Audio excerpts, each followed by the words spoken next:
متحدہ عرب امارات میں جاری ایشیا کپ ٹی20 ٹورنامنٹ کے سپر 4 مرحلے میں پاکستان نے دلچسپ مقابلے کے بعد بھارت کو آخری اوور میں 5 وکٹوں سے شکست دے کر گروپ میچ میں ہار کا حساب برابر کر دیا۔ پاکستان نے بھارت کا 182 رنز کا ہدف محمد رضوان اور محمد نواز کی شاندار اننگز کی بدولت آخری اوور میں 5 وکٹوں کے نقصان پر پورا کر لیا۔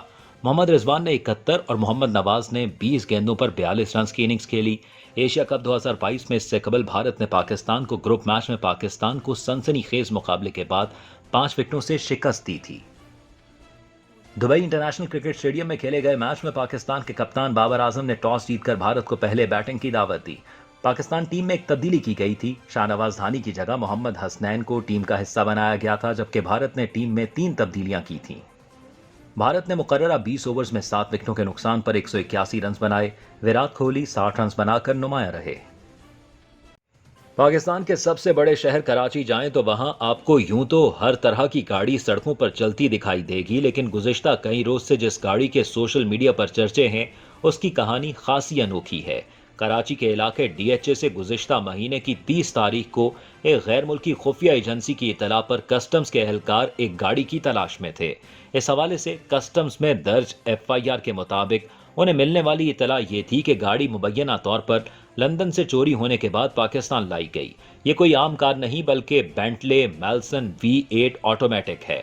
کسٹمز کے مطابق اس وقت اس کی قیمت 30 کروڑ سے زیادہ ہونے کا تخمینہ لگایا گیا ہے۔ اس گاڑی کی خفیہ نگرانی تو کافی عرصے سے جاری تھی، تاہم جب 30 اگست کو اس گھر پر چھاپا مارا گیا جہاں یہ گاڑی کھڑی تھی تو اس پر موجود سرمئی کپڑا اتارنے کے بعد علم ہوا کہ اس پر تو مقامی نمبر پلیٹ بھی لگی ہوئی ہے۔ ایف آئی آر کے مطابق گاڑی کے چیسی نمبر کے ذریعے اس کی شناخت کی گئی اور اسے خفیہ اطلاع میں دیے گئے نمبر سے ملا کر اس کی تصدیق کی گئی، جس کے بعد اسے ضبط کر لیا گیا۔ کسٹمز نے اس کار کی چوری کے الزام میں 2 افراد کو گرفتار کیا ہے۔ ایف آئی آر کے مطابق کراچی میں کار کے مالک کا دعویٰ ہے کہ انہیں ایک دوسرے شخص نے یہ کار اس شرط پر فروخت کی تھی کہ وہ نومبر 2022 تک اس کے تمام قانونی دستاویزات پورے کروائیں گے۔ کسٹمز کا مزید کہنا ہے کہ کار کی چابی موجود نہ ہونے کی وجہ سے اسے کار کریئر کے ذریعے لفٹ کیا گیا۔ اس پورے واقعے میں شاید سب سے حیران کن بات یہ ہے کہ یہ کار قانونی دستاویزات نہ ہونے کے باوجود سندھ میں رجسٹر ہوئی۔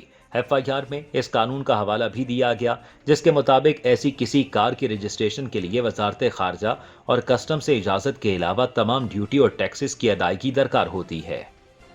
ایف آئی آر میں یہاں تک کہا گیا ہے کہ motor registration excise and taxation department کی ملی بھگت کے ساتھ ایسا ممکن ہوا۔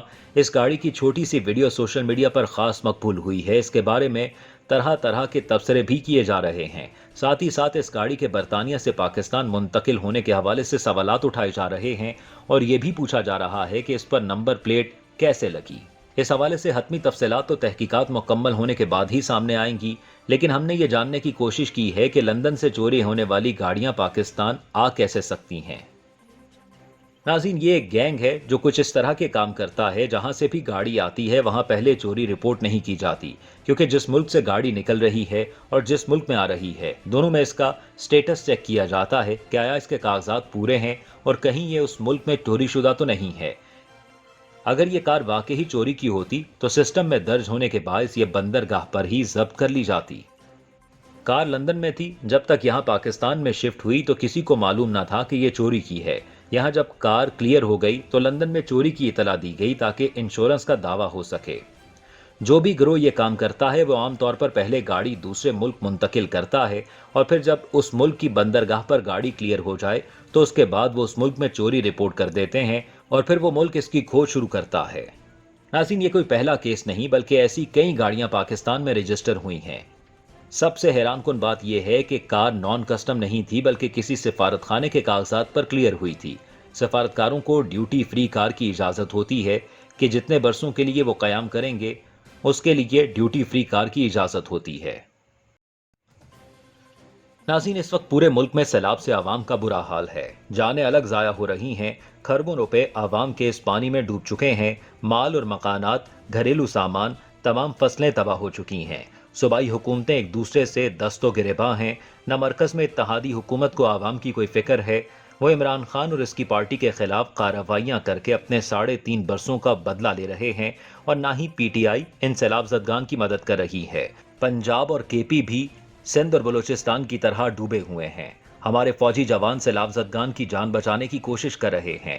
ایک طرف کراچی کے مخیر حضرات سندھ اور بلوچستان کے سیلاب زدگان کی مدد کو پہنچ رہے ہیں تو راستے میں اس بڑی مصیبت کے باوجود لٹیرے ٹرکوں کو لوٹ رہے ہیں، اور سندھ میں تو سرکاری افسر امدادی سامان سے لدے ٹرکوں سے مال اتار کر اپنے کنٹرول میں رکھ کر چھپا رہے ہیں اور ضرورت مند اس سامان سے محروم ہو رہے ہیں۔ کوئی خدا کا خوف نہیں رہا، سبزیاں 10 گنا زیادہ داموں پر فروخت ہو رہی ہیں، تمام اشیاء بازاروں سے غائب ہیں، گوداموں میں پانی بھرنے سے بھی سامان ضائع ہو رہا ہے، ہر طرف افراتفری ہے، اور یہ تمام سیاستدان اپنی اپنی دکانیں چمکا رہے ہیں۔ میڈیا بھی خاموش ہے۔ 18ویں ترمیم سے صوبائی حکومتوں کے پاس 2/3 ٹیکس کی وصولی کا اختیار تو ہے، مگر سب اپنی اپنی جیبیں بھر رہے ہیں۔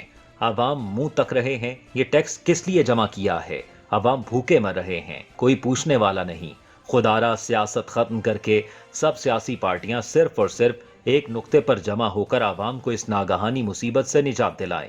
جب سب ختم ہو جائے گا پھر ہوش آئے گا۔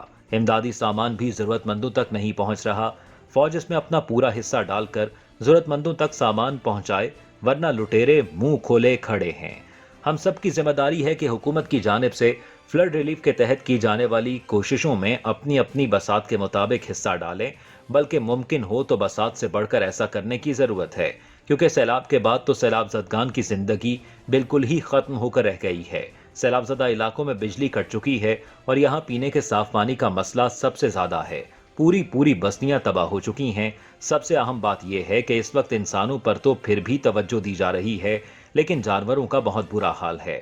ان تک خشک چارہ اور طبی امداد پہنچانا بہت مشکل ہو چکا ہے۔ بلوچستان میں انگور کی فصل پہلے ہی تباہ ہو چکی ہے، اور اب پورے پاکستان کے لیے پنجاب کو غذائی اجناس پیدا کرنا پڑیں گی، جس کی وجہ سے آئندہ سال بھی سبزیوں اور پھلوں کی قیمتوں میں کمی کا بظاہر کوئی امکان نہیں۔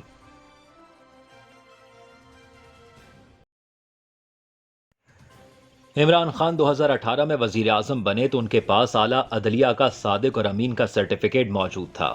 یہ بات زبان زدے عام تھی کہ کچھ بھی ہو، بندہ کرپٹ نہیں ہے۔ پھر خان صاحب نے اپنی 22 سالہ سیاست میں مخالفین کو کرپٹ ثابت کرنے کی کوشش کی تو پاکستان کے عام آدمی کو یہ یقین ہو چکا تھا کہ وہ اپنے دور حکمرانی میں سادگی، ایمانداری اور خود احتسابی کی وہ تاریخ رقم کریں گے کہ آنے والی نسلیں بھی ان کے دور اقتدار کو یاد رکھیں گی۔ لیکن افسوس، ایک ایک کر کے عوام کے سارے خواب چکنا چور ہو گئے، اور خان صاحب بھی دیگر سیاستدانوں کی طرح اقتدار کے حصول کے لیے عوام کے دلوں سے کھیلنے والے اور جھوٹے دعوے کر کے اقتدار حاصل کرنے والے روایتی سیاستدان ہی ثابت ہوئے۔ عمران خان کے بطور وزیر اعظم 3.5 سالہ دور کا جائزہ لیں تو ہر شعبے میں ان کے قول و فعل میں اتنا بڑا تضاد سامنے آئے گا کہ عام آدمی کی ان سے بندھی تمام امیدیں دم توڑ جائیں گی۔ اقتدار کے حصول سے قبل عمران خان عوام کو ہالینڈ کے وزیر اعظم کے سائیکل پر دفتر آنے اور سرکاری وسائل کے کم سے کم استعمال کے قصے سنایا کرتے تھے، لیکن جب خود وزیر اعظم بنے تو اپنے گھر یعنی بنی گالہ سے وزیر اعظم ہاؤس آنے کے لیے سائیکل اور گاڑی تو دور کی بات، سرکاری ہیلی کاپٹر استعمال کرتے رہے، جس کا کرایہ عوام کے ٹیکس کے پیسوں سے ادا کیا گیا۔ پھر وزیر اعظم بننے سے پہلے اور وزیر اعظم بننے کے بعد بھی ان کی زبان سے ہمیشہ ہی ریاست مدینہ کی مثالیں سنی گئی، جس میں حضرت عمر رضی تعالیٰ عنہ جیسے حکمرانوں سے بھی ایک عام شہری بھی سوال کر سکتے تھے، اور بطور حکمران وہ خود کو احتساب کے لیے پیش بھی کیا کرتے۔ لیکن جب سابق خاتون اول کو تحفتاً ملنے والے ہیروں کے ہار کے حوالے سے صحافی نے سوال کیا تو خان صاحب نے جواب دینا تو درکنار صحافیوں پر ناراضی کا اظہار کیا۔ کیا ریاست مدینہ کے تمام اصول و ضوابط صرف عوام کے لیے تھے؟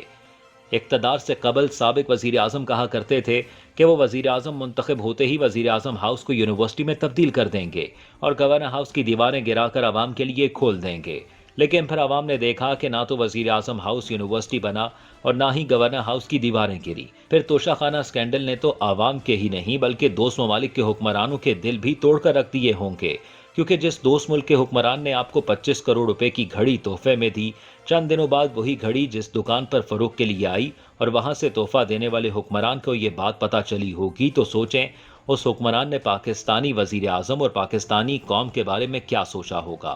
پھر 2 سال تک تحفے میں ملنے والی گھڑی کی فروخت سے حاصل ہونے والی رقم اپنے اثاثوں میں ظاہر نہیں کی، اس سے بھی ان کے صادق اور امین کے سرٹیفکیٹ کی ساکھ ضرور مجروح ہوئی ہوگی۔